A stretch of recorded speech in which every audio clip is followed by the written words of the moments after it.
ঢাকা এমন একটি শহর যেখানে প্রতিদিন লাখো মানুষের জীবন ছুটে দ্রুত গতিতে।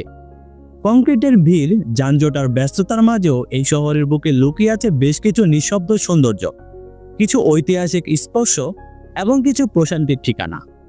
ছুটির দিনে পরিবার, বন্ধু কিংবা প্রিয়জনকে নিয়ে কোথাও ঘুরতে যেতে যাচ্ছেন, কিন্তু ভাবছেন ঢাকায় ঘোরার মতো কি আছে। আজকের এই ভিডিওতে আমরা আপনাদেরকে জানাবো সেই বিষয়, যেখানে আছে ইতিহাস, প্রাকৃতিক ছোঁয়া, আনন্দের এক ভিন্ন অনুভব। তাহলে চলুন আবিষ্কার করি ঢাকাকে নতুনভাবে, যেখানে আপনি অবসর সময় চাইলেই ঘুরতে যেতে পারেন। প্রথমে রয়েছে জাতীয় স্মৃতিসৌধ। ঢাকার উপকণ্ঠে সাভারে অবস্থিত জাতীয় স্মৃতিসৌধ আমাদের গৌরবময় মুক্তিযুদ্ধের শহীদদের স্মরণে নির্মিত একটি স্মারক।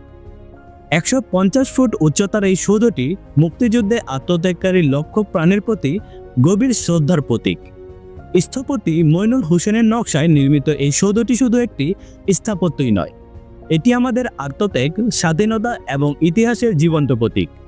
স্মৃতিসৌধের চত্বরে প্রবেশ করলে দেখা মেলে ছায়াঘেরা বিশাল এক বটগাছের, মনোরম ফুলের বাগান এবং মুক্তিযুদ্ধের নানা স্মারক। এখানকার নিঃশব্দ পরিবেশ যেন এক অদ্ভুত আত্মিক প্রশান্তি এনে দেয়। অনেকে এখানে আসেন পরিবার নিয়ে ঘুরতে, অনেকে শিশুদেরকে তাদের ইতিহাস সম্পর্কে জানাতে, আবার অনেকে নির্জনতায় কিছুটা সময় কাটাতে আসেন এখানে। জাতীয় স্মৃতিসৌধে গিয়ে শুধু সৌন্দর্যই নয়, উপলব্ধি করতে পারবেন জাতির ইতিহাস, জাতির স্বাধীনতা অর্জনের পেছনের বীরত্বগাথার সম্পর্ক। ঢাকা বিশ্ববিদ্যালয় বাংলাদেশের শিক্ষা, সংস্কৃতি এবং রাজনীতির প্রাণকেন্দ্রকেই বলা হয় ঢাকা বিশ্ববিদ্যালয়। 1921 সালে প্রতিষ্ঠিত হয় এটি। এটি একটি বিশ্ববিদ্যালয় নয়, এটি আমাদের জাতির চেতনা, ইতিহাস এবং আন্দোলনের এক গৌরবময় প্রতীক। এখানকার প্রতিটি ভবন, প্রতিটি রাস্তা, প্রতিটি গাছের গায়ে যেন লেখা আছে হাজারো গল্প, ভাষা আন্দোলনের, সত্ত্বাধিকারের সংগ্রামের এবং মুক্তিযুদ্ধের। বিদ্যালয় প্রাঙ্গণে ঘুরতে গেলে চোখে পড়বে কার্জন হল, অমূল্য এক স্থাপত্য নিদর্শন যা ব্রিটিশ আমলে নির্মিত হয়। তার পাশেই রয়েছে টিএসসি, যা আজকের তরুণ সমাজের আড্ডার কেন্দ্রস্থল। আছে এখানে গণতন্ত্র চত্বর, রাজু ভাস্কর্য, স্মৃতিসৌধ, জগন্নাথ হলের প্রাচীন সৌন্দর্য এবং কেন্দ্রীয় গ্রন্থাগার। সব মিলিয়ে এটি যেন ইতিহাস আর আধুনিকতার এক অপূর্ব মিশ্রণ। ঢাকা শহরের কেন্দ্রে অবস্থিত এই বিশ্ববিদ্যালয় শুধু শিক্ষার্থীদের জন্যই নয়, দর্শনার্থীদের জন্য মনোমুগ্ধকর গন্তব্য হতে পারে। ফ্যান্টাসি কিংডম শহরের কোলাহল থেকে একটু বিরতি নিয়ে আনন্দে মেতে উঠতে চাইলেই সবার আগে যেটির কথা সবচেয়ে প্রথমে মনে আসে সেটি হচ্ছে আশুলিয়ার জনপ্রিয় বিনোদন কেন্দ্র ফ্যান্টাসি কিংডম। 2002 সালে চালু হওয়া এই থিম পার্কটি শিশু কিশোর থেকে শুরু করে সব বয়সী মানুষের কাছেই সমানভাবে জনপ্রিয়। এখানে রয়েছে অসংখ্য রোমাঞ্চকর রাইড, যেমন রোলার কোস্টার, ম্যারিগে রাউন্ড, জাদুর গুহা, ওয়াটার কিংডম সহ নানা কিছু থ্রিলার হাউস। পরিবার নিয়ে দিনব্যাপী সময় কাটানোর জন্য একটি দারুণ জায়গা এটি। তাছাড়াও খাবারের ব্যবস্থা, বসার স্থান, লাইভ পারফরমেন্স সহ মনোমুগ্ধকর প্রাকৃতিক সৌন্দর্য দেখতে পারবেন এখানে। ফ্যান্টাসি কিংডমে এসে আপনি হারিয়ে যেতে পারেন রূপকথার রাজ্যে। আর শিশুদের জন্য তো এটি একটি স্বপ্নপুরী দেশ। ঢাকার কাছেই এমন একটি বিনোদনী স্পট যা ঢাকায় ঘোরাঘুরির তালিকায় অবশ্যই আপনি রাখতে পারেন। নন্দন পার্ক ঢাকার কাছাকাছি অবস্থিত জনপ্রিয় আরেকটি পার্ক হচ্ছে নন্দন পার্ক, যা সাভারের বাইপাইল এলাকায় অবস্থিত। এটি মূলত একটি অ্যামিউজমেন্ট বা ওয়াটার পার্ক, যা শিশু কিশোর থেকে শুরু করে বড়দের কাছেও সমানভাবে জনপ্রিয়। ব্যস্ত জীবনে ক্লান্তি কাটাতে এবং একদিনের ভ্রমণের জন্য আনন্দ পেতে চাইলে অবশ্যই আপনি নন্দন পার্ক আপনার লিস্টে রাখতে পারেন।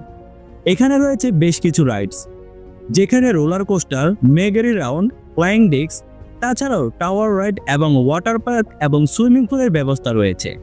তাছাড়াও ওয়েব পুল, রেইন ডান্স এবং নানা পানির আকর্ষণ তো রয়েছেই। পার্কটি সবুজে ঘেরা এবং পরিবার নিয়ে আরামদায়কভাবে সময় কাটাতে পারবেন এখানে।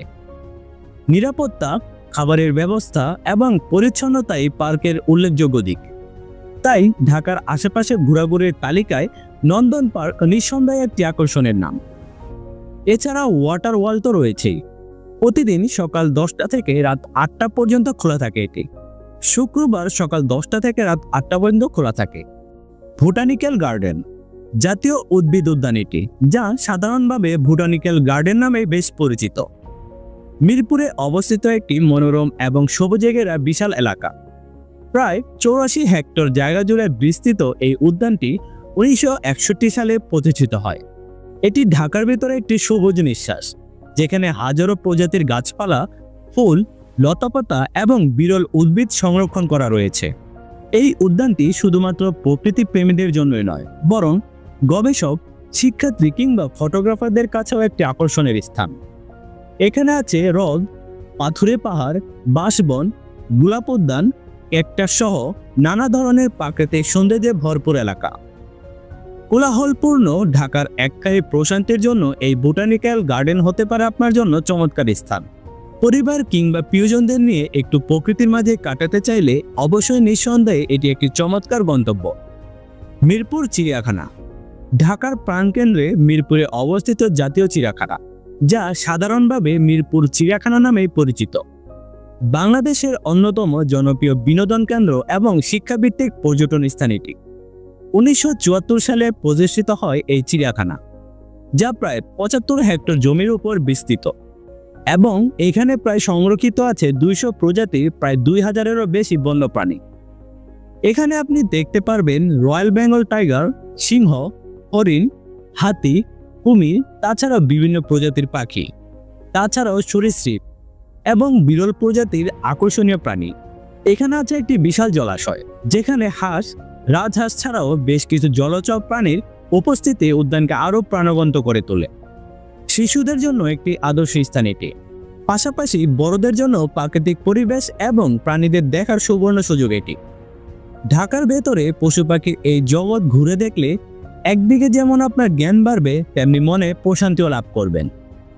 হাতিরঝিল ঢাকার বুকে আধুনিকতার ছোঁয়ায় নির্মিত এক অপূর্ব সৌন্দর্যের নাম হাতিরঝিল। শহরের প্রাণকেন্দ্রে অবস্থিত এই জলাধার প্রকল্পটি মূলত একটি ট্রাফিক ব্যবস্থাপনা উন্নয়ন এবং জলাবদ্ধতা নিরসনের জন্যই তৈরি হলেও বর্তমানে এটি ঢাকার জন্য একটি অন্যতম বিনোদন কেন্দ্র এবং হাঁটার স্থান হয়ে উঠেছে। দিনের আলোতে কিংবা সন্ধ্যার রঙিন আলোকসজ্জায় হাতিরঝিলের সৌন্দর্য আলাদা মাত্রা পায়। এখানে রয়েছে বিশাল লেক, ওভারব্রিজ, পানির উপরে ভাসমান রেস্তোরাঁ এবং হেঁটে বা সাইকেল চালিয়ে ঘোরার পথ। সন্ধ্যার লাইটিং শো এবং পানির ছটা এক অন্যরকম মুগ্ধতা সৃষ্টি করে। পরিবার, বন্ধু কিংবা প্রিয়জনকে নিয়ে কিছু নিরিবিলি সময় কাটাতে চাইলে অবশ্যই আপনি শহরের কোলাহল থেকে একটু দূরে যেতে পারেন হাতিরঝিল। এটি একটি আদর্শ স্থান। নিরাপত্তা এবং পরিচ্ছন্নতার দিক থেকেও এটি বেশ প্রশংসনীয়। দিয়াবাড়ি উত্তরা ঢাকার উত্তরা 15 এবং 16 নম্বর সেক্টরের সমতল ভূমি নিয়ে গঠিত দিয়াবাড়ি। এটি একটি প্রাকৃতিক সৌন্দর্যে ভরপুর এলাকা, যেখানে রয়েছে সবুজ মাঠ, কাশবন, লেক এবং খোলা আকাশ। শরৎকালে কাশফুলের শুভ্র সমারোহ দিয়াবাড়িকে যেন আরও মোহনীয় করে তোলে, বা ফটোগ্রাফি ও প্রাকৃতিক প্রেমীদের জন্য একটি প্রিয় গন্তব্যস্থান। এছাড়াও এখানে রয়েছে প্যাডেল বোর্ডের ব্যবস্থা, যা পরিবার কিংবা বন্ধুদের সাথে সময় কাটানোর জন্য উপযুক্ত। দিয়াবাড়িতে অবস্থিত ফ্যান্টাসি আইল্যান্ড শিশুদের জন্য একটি জনপ্রিয় বিনোদন উদ্যান, যেখানে রয়েছে বিভিন্ন রাইড এবং আকর্ষণীয় কার্যক্রম। দিয়াবাড়ি এমন একটি স্থান যেখানে আপনি শহরের কোলাহল থেকে মুক্তি পেয়ে প্রাকৃতিক সৌন্দর্যের কিছু সময় কাটাতে পারবে। পরিবার, বন্ধুবান্ধব কিংবা প্রিয়জনের সঙ্গে একটি দিন উপভোগ করতে চাইলে দিয়াবাড়ি হতে পারে আপনার পরবর্তী গন্তব্য। তো ভিউয়ার্স, আজকের এই ভ্রমণে আমরা ঘুরে দেখালাম ঢাকার কিছু সুন্দর, ঐতিহাসিক এবং মনোমুগ্ধকর জায়গা সম্পর্কে, যেখানে পরিবার, বন্ধুবান্ধব কিংবা আপনার প্রিয়জনকে নিয়ে সময় কাটাতে পারেন। ঢাকা শুধু একটি জনবহুল শহর নয়, এটি একটি ইতিহাস, ঐতিহ্য এবং সাংস্কৃতিক এক অপার ভান্ডার। ব্যস্ত জীবনে একটু শান্তি এবং রিফ্রেশমেন্টের জন্যই আপনি এই জায়গাগুলো ঘুরে আসতে পারেন। তাছাড়া কমেন্টে জানাবেন এখান থেকে আপনার প্রিয় স্থান কোনটি। আর এমনই ভ্রমণ পিপাসু ভিডিও পেতে আমাদের চ্যানেলটি সাবস্ক্রাইব করে রাখুন। ভিডিওটি ভালো লাগলে এখনই লাইক করুন, চ্যানেলটি সাবস্ক্রাইব করুন, তাছাড়া বন্ধুদের মাঝে শেয়ার করুন। তো যাচ্ছি না, দেখা হবে নতুন কোনো ভিডিওতে। আজকের জন্য আল্লাহ হাফেজ।